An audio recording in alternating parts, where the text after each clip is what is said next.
Alright guys, welcome back to the channel. In this video we will see how we can find where Python is installed in our computer. Now here in this video I'm going to talk about two methods.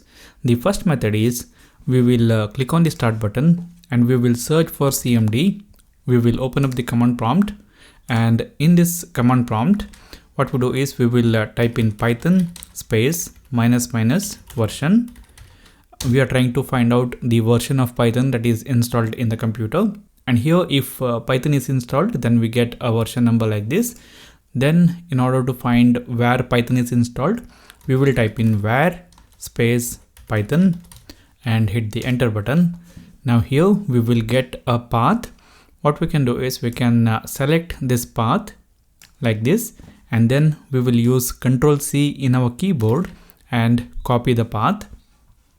Then we will click on the File Explorer and we will open up the Explorer window.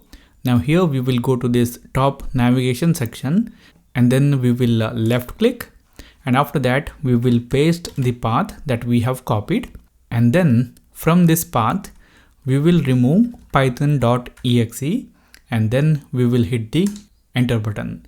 Once we do that, it will open up the location where python.exe is present, and we can see the contents of that folder.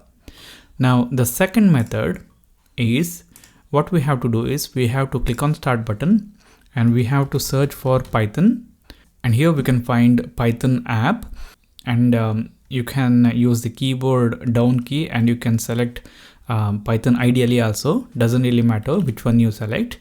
Then here in the right hand side we can find open file location.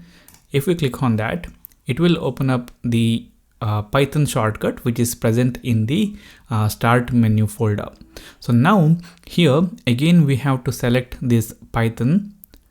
Here in this case it is Python 3.12. Then again we will right click and then we will click on this open file location. It will open up the location where Python is installed. So here we can see the contents of that folder. So this is it guys, this is how we can find where Python is installed in our computer. Thank you for watching. If you like the video, hit the like button. If you don't like it, hit the dislike button. If you have anything to say, write that in the comment box. For more tutorials like this, subscribe to the channel.